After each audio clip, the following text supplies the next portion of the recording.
Hey friends, it's Just the Gems. I'm Brandon. Final Fantasy XVI is coming out really soon, and I've barely talked about it, so I thought I'd better fix that ASAP. There will be no spoilers here because I've not played the demo and I am not planning to. I want to go into the game fresh on day one, no prior experience. Now, Final Fantasy XVI has been heralded as the series finally returning to its roots. Well, at least in terms of story and setting. I know a lot of people are mad it's an action game now, but it's medieval again, right? There's castles and knights and swords. It's very fantasy. High fantasy even. Fans of high fantasy all breathed a sigh of relief. At last, the series is going back to what made it great. No more convertibles, no more seed exams, no more weird sphere homes in the sky full of lassie or whatever. Here's a dirty little secret though. Final Fantasy has never been straight up high fantasy. These roots that everybody's talking about, they are far different and far weirder than most people realize. So let's talk about it, shall we? I've been a Final Fantasy fan since Final Fantasy II came out on the Super Nintendo. My clearest memory of it is sitting in the back seat on the way home from Toys R Us and reading through the manual because apparently I didn't get sick reading in cars back then. Oh boy, I do now. Oof. Ugh. Even thinking about it starts to make me... Oh no. Well, I've been a Final Fantasy follower ever since. The only exception being the online games because I'm not really a multiplayer kind of guy and I'm not going to pay a subscription fee for a single game. But I can at least find something to love in every Final Fantasy. Now, I know that's not the case for everyone, and some people see a very clear line between when Final Fantasy was good and when it became bad. They might draw that line in different places, maybe between 6 and 7, maybe between 9 and 10, or maybe they just draw a circle around 7 and leave it at that. Point is, for a lot of people, Final Fantasy has been heading down the wrong path for some time now. It's gotten weird, and it's gotten away from the second half of its dang name, the fantasy. The thing is, I just don't see it that way. Maybe the best way to illustrate this is to briefly talk about each of the mainline games. So, let's begin at the beginning. Buckle in. Whether or not you believe the myth that Final Fantasy was so named because it was Square's last chance for a hit before they'd be forced to declare bankruptcy, it's obvious that this game changed the trajectory of the company forever. It was a direct response to Enix's Dragon Quest, which was a Japanese take on a sort of Western role-playing story where you've got a medieval knight fighting monsters and dragons and defeating an evil dragon lord. Now, Square could have kept it simple and done their own version of the Dragon Quest story. After all, back in 1987, stories just weren't that big of a deal in games. But Square didn't simply copy Enix and call it a day. They decided to get a little strange. So in this world of castles and knights and damsels in distress, there's also robots and flying fortresses. Instead of simply setting out to defeat the evil villain, our heroes travel through time to undo a time loop created by Garland, the dude you fight at the very beginning of the game. This was completely unnecessary from a late 80s perspective. It was also completely awesome. While the game is set against a backdrop of high fantasy, its most interesting pieces are stitched together with bits of speculative fiction, science fiction, and steampunk. This is a trend that you'll see continue. Of all the non-MMO Final Fantasies, I think 2 and 3 have the strongest case for being pure high fantasy, but even then there's so much more to them than that, and trying to force them into a single genre just does them a disservice. The kind of advanced technology you find in something like the Dreadnought from Final Fantasy II, or the advanced precursor civilization from Final Fantasy III, add a little bit of that weird spice that makes Final Fantasy so good. Now, I'm not going to say too much more about these, since these are the ones I haven't really played in their entirety, so I don't want to pretend I have more authority on them than I do. Lots more Final Fantasies to go. Final Fantasy IV, like I mentioned at the top, this is the one that started it all for me. Having really only played Dragon Quest, or Dragon Warrior or whatever, but having only played that prior to this, I was not at all surprised by the setting. In my young mind, games like this, i.e. JRPGs, took place in settings like this. Castles, dragons, knights, wizards. I was a fan of this type of game, and this was what this type of game was like. There were some things that confused me a bit early on, like that tower sticking out of the big hole in the ground, for example. But I was caught up in the story and I was very much along for the ride. And Final Fantasy IV took me on a wild, wild ride. The first twist comes about a third of the way into the story when you find yourself venturing underground to find a completely separate world full of dwarves and lava and other awesome stuff. Not to mention an entrance to that tower I mentioned, and you eventually get to explore that tower, and it is super high-tech in there. But even that didn't prepare me for the second twist at about the 2/3 point in the game when, well, spoilers, but you get a freaking spaceship that takes you to the freaking moon. Blah! Sorry for getting worked up, but I'm not sure how else to convey how epically this all blew my mind. It's like some clumsy nerd tripped and got his science fiction all mixed up in my fantasy game, and it made me love it even more. Another castle, another princess, another knight on horseback, or chocobo back in this case. So you'd be forgiven for thinking that Final Fantasy V was simply a fantasy game through and through. At least until an amnesiac old man crash lands in front of us in his meteorite spaceship, and you end up on a planet-hopping quest to defeat an ancient evil. By the end, you're merging two planets back together in a way that I'm just realizing Xenoblade totally stole.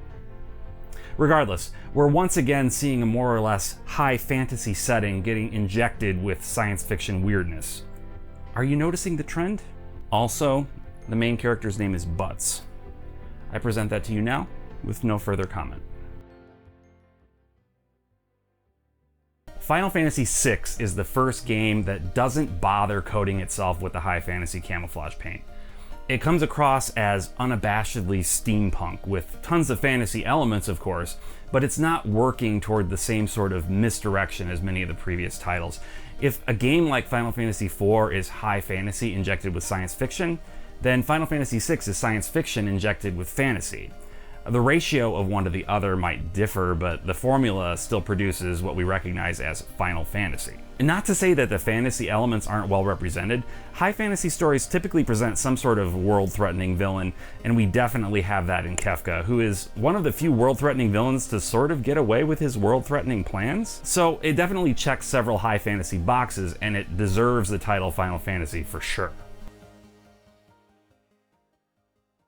If 6 shook off the shackles of the high fantasy setting itself, 7 shook them off, lit them on fire, and threw the whole flaming mess into the sun. At least, that's how it seems in the first few hours.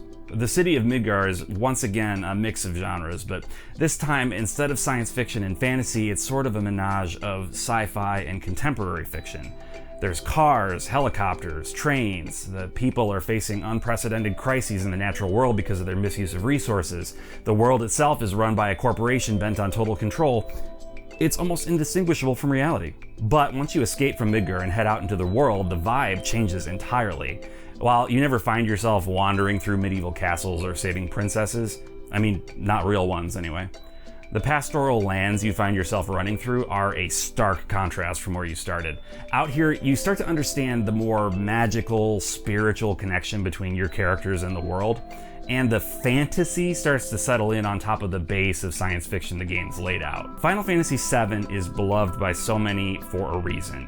It thought outside the genre box and came up with something wholly original, and that's why Square Enix is continuing to milk the series to this day. Maybe that's ironic? It's better not to think about it too much.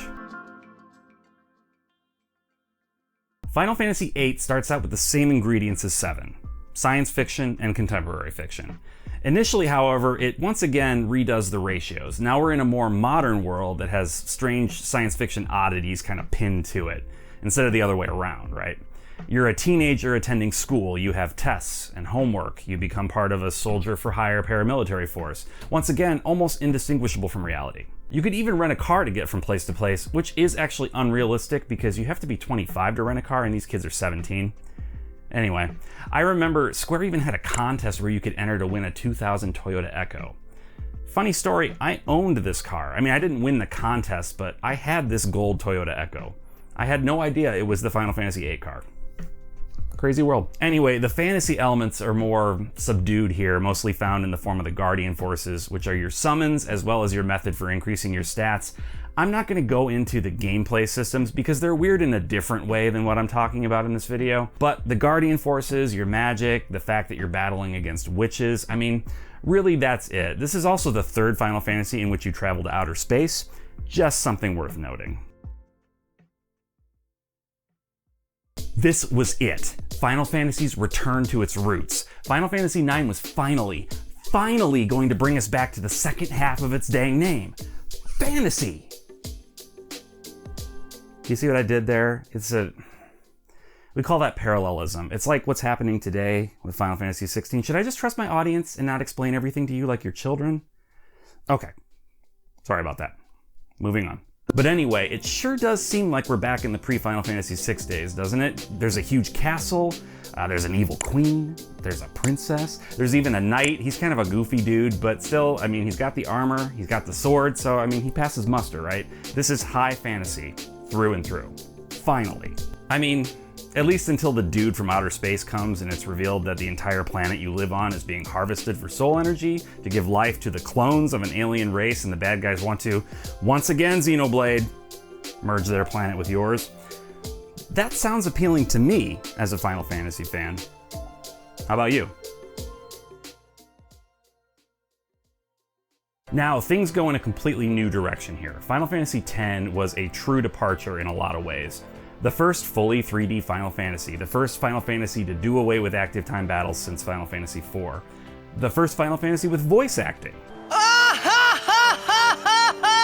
It was also the first to leave basically all of the trappings of Western high fantasy completely behind. Final Fantasy X is an adventure in the tropics against a messed up religion and its demon god that likes to swim around and kill people. That's oversimplifying, but I stand by it. It's basically true. There are certainly some science fiction-y elements in here, particularly in the realm of Blitzball, which holds the title for both most unbelievable made-up sport and worst Final Fantasy minigame. But at its core, Final Fantasy X is about a land that really can't rely on technology because even when they try, it inevitably gets destroyed by Sin, the aforementioned evil demon god. Instead, many of them are religious fundamentalists, including members of your own party. So rather than a story about battling an evil wizard to save the world, you're sort of battling fundamentalism itself, learning how to think critically about the world around you and refusing to simply believe whatever you're told by those in authority over you. Okay, I'm sort of going off on a tangent. I do not want to go down the Final Fantasy X religion rabbit hole. Let's move on. I don't have anything to say about Final Fantasy XI. I'm sorry if that disappoints you.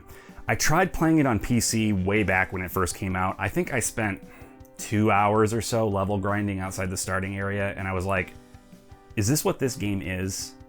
And then I never went back. But in my limited research, I'm not seeing a ton of non-fantasy elements, so you win this round, high fantasy stans. Final Fantasy XII was the first mainline single-player Final Fantasy that did not blow me away when I first played it. I'm not sure how to articulate why that is. I do know that it's one I need to go back and experience properly, and maybe now, as a fully grown-up old man, I'll be able to appreciate it more. But for the purposes of this discussion, it's clear that Final Fantasy XII does not fit the typical high fantasy model to a T. It certainly incorporates fantasy elements like a lot of the other games, but the amount of tech on display just removes it from the high fantasy conversation, more or less.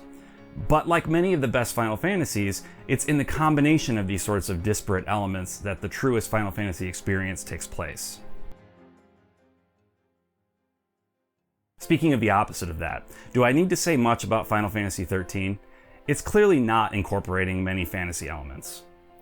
Or any, just any. This is a full-on science fiction story, and while it definitely has some fantastical bits, I don't think you can make a strong fantasy argument with this one. However, if you disagree, let me know your thoughts in the comments because I'd love to engage with this one a bit more if possible. Like I said in other videos, I really do like Final Fantasy XIII, so I'm not writing it off by criticizing it this way. I'm just pointing out that it really is not a fantasy game at all. Now, I've only played a tiny bit of Final Fantasy XIV myself, so I reached out to a friend of mine, Mandy, aka Miss Mandy on YouTube, link to her channel in the description. Check her out, she's awesome, to get her thoughts on how some of these other elements are blended into the higher fantasy of 14. She pointed out to me the Garlean Empire and its use of magitech in lieu of more traditional magical abilities, along with the Machinist class, whose equipment is technology-based. So while I can't comment directly on how the story interweaves these sorts of non-fantasy elements in with the fantasy, I think it's clear that even in an MMO like Final Fantasy XIV, the series creators are still keeping it weird like they always have. Final Fantasy XV is a black sheep approaching the level of dislikability of Final Fantasy XIII, something I never would have thought possible. It's also one of my favorite Final Fantasies, period. Here's the thing about the world of Final Fantasy XV. It appears to be, for all intents and purposes, a modern world not too dissimilar from our own. There's cars, gas stations, restaurants and hotels, paved highways. For whatever reason, a lot of people are turned off by settings like this. I mean, at least in JRPGs, games like Grand Theft Auto still sell pretty well from what I understand. But here's the interesting thing about the world of Final Fantasy XV to me. It's actually one of the more fantasy-heavy settings in recent memory. Hear me out. See, even though the backdrop is one of a more modern world, every element of it is tied to something more traditionally fantasy. Noctis, your main character, is the prince of the kingdom, and he lives in an enormous castle with his father, the king, right? His closest friends are knights who are duty-bound to protect him. His journey starts out as a quest to unite with a woman as part of an arranged marriage between kingdoms. Even the grand scope of the world and its history is traditional Final Fantasy, with its focus on controlling the power of the crystal. So here we have a bunch of fantasy tropes that are sort of wearing modern-day costumes? Does that work as a metaphor? It's fantasy cosplaying as reality. It's such a fascinating concept, and unfortunately, I'm pretty sure the icy reception from the fan community means we will never see any more games like this. Along with Final Fantasy VIII, they're going to be sending this one off into exile forever. Final Fantasy has always been weird. It's always been more than a George R.R. Martin-style fantasy story. From the very beginning, it's incorporated science fiction, contemporary fiction, steampunk, and other even weirder and more esoteric ideas. The way people talk about Final Fantasy XVI, it's as if they want it to be Game of Thrones. Nothing against Game of Thrones, I hear it's good, but I also get the impression that it's sort of, say, standard high fantasy. Final Fantasy has never been that, and I don't think it stands to benefit from doing it now. Final Fantasy is at its best when it lets its freak flag fly and mixes in elements from all of its genres. Games like Final Fantasy IV, VI, VII, and IX are pretty universally beloved, and in my opinion, they did the best job of stirring all their genres together to create something wholly different than its component parts. It's not fantasy. It's Final Fantasy. It's its own genre, if anything. The setting doesn't make it Final Fantasy. The tropes don't make it Final Fantasy. It's that bizarre mixture of those goofy elements that make it Final Fantasy. Now, I'm pretty hyped for Final Fantasy XVI. I'm hearing it mentioned as like a Game of the Year contender just based on its demo. Will this be the first mainline single-player Final Fantasy to go all in on high fantasy? That's okay if it is. I'm still gonna play it and I'll probably still love it. But I don't know, I have a feeling that the developers really know the Final Fantasy formula better than we do, and I bet they've got some surprises up their sleeves. Hey, thanks for watching. If you wouldn't mind, if you're not a subscriber, would you consider subscribing? This is a JRPG appreciation channel, and I'd love to gush about JRPGs with you on a regular basis. And can you like the video too? It tells YouTube I don't suck. I really appreciate it. Anyway, until next time. Bye. Now, if you're interested in watching more, let me recommend a couple of videos. You need to check out the game Omori, and my review here will tell you why. Also, if you're curious about all these games behind me and the ones you can't see from this angle, check out my full room and collection tour here.